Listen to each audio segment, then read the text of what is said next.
Bonjour à tous et bienvenue sur Développement Facile.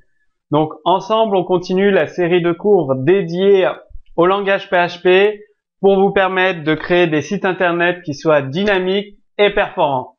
Donc là, dans ce cours, vous allez apprendre à gérer vos sessions, donc à créer des sessions avec le langage PHP. Donc déjà pour gérer correctement les sessions utilisateurs, rappelez-vous WordPress, quand vous vous connectez avec mon nom d'utilisateur et votre mot de passe, il y a une session qui est associée à vous et uniquement vous. Sinon, ça voudrait dire que n'importe qui affiche la même URL que vous dans son navigateur pourrait utiliser votre compte. Donc il y a une session. Bien, pour gérer correctement les sessions, il est nécessaire de créer des identifiants uniques. C'est déjà la base, c'est la base. Et donc cet identifiant, justement, il est utile car il permet d'identifier les sessions et de pouvoir les différencier. Donc de pouvoir différencier les sessions d'utilisateurs. Parce que sur un site WordPress, il peut y avoir plusieurs utilisateurs qui se connectent en même temps dans l'interface d'administration. Et il est nécessaire de les différencier. Donc, PHP propose la fonction unique ID pour générer des identifiants uniques. C'est vraiment très pratique. Donc, cette fonction prend des paramètres d'entrée optionnels, un préfixe si vous souhaitez rajouter un préfixe, par exemple le nom de votre site internet et l'identifiant unique, et un booléen. Donc, comme je vous l'ai dit, vous pouvez renseigner une chat vide ou rien pour avoir le préfixe. Et plus unique le booléen. Si ce paramètre est positionné à true, des données supplémentaires sont ajoutées à la fin de la valeur pour obtenir un identifiant encore plus long et plus difficilement identifiable. C'est imaginez que si quelqu'un trouve cet identifiant, il va pouvoir piquer votre session utilisateur. Donc c'est très important que votre identifiant soit vraiment unique.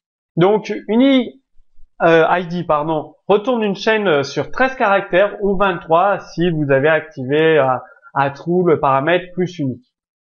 Donc il est calculé à partir de l'heure courante en microsecondes.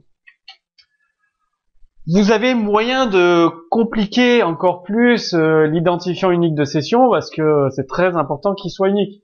Donc il y a une technique qui consiste à chiffrer l'identifiant généré avec la fonction MD5. Donc MD5, vous lui passez votre identifiant généré par unique ID et ça va vous renvoyer une chaîne chiffrée. Donc là, vous avez de grandes chances de vraiment avoir un identifiant unique pour votre session. Regardons tout ça à travers un code source très simple. Donc là, on crée des identifiants uniques, vous allez voir. Quand vous mettrez ce script PHP sur votre hébergeur, dans votre hébergement, vous aurez des identifiants uniques avec une chaîne de caractères, un préfixe, ABC et l'identifiant, avec un identifiant sur 23 caractères au lieu de 16. Et là, on utilise un chiffrement supplémentaire avec la fonction MD5 pour encore plus sécuriser les sessions. Bien évidemment, vous aurez un cours supplémentaire. Donc le prochain cours, il va dans la suite de celui-ci pour vous aider à gérer les sessions. Maintenant que vous savez créer des identifiants uniques, vous pouvez déjà vous entraîner sur vos sites internet dynamiques. Retrouvez comme d'habitude tout le code source sous ce cours vidéo. Si vous avez des questions, besoin d'informations supplémentaires, si vous rencontrez des difficultés, posez vos questions sous ce cours. Et moi, je vous dis à très bientôt pour le prochain cours sur Développement Facile.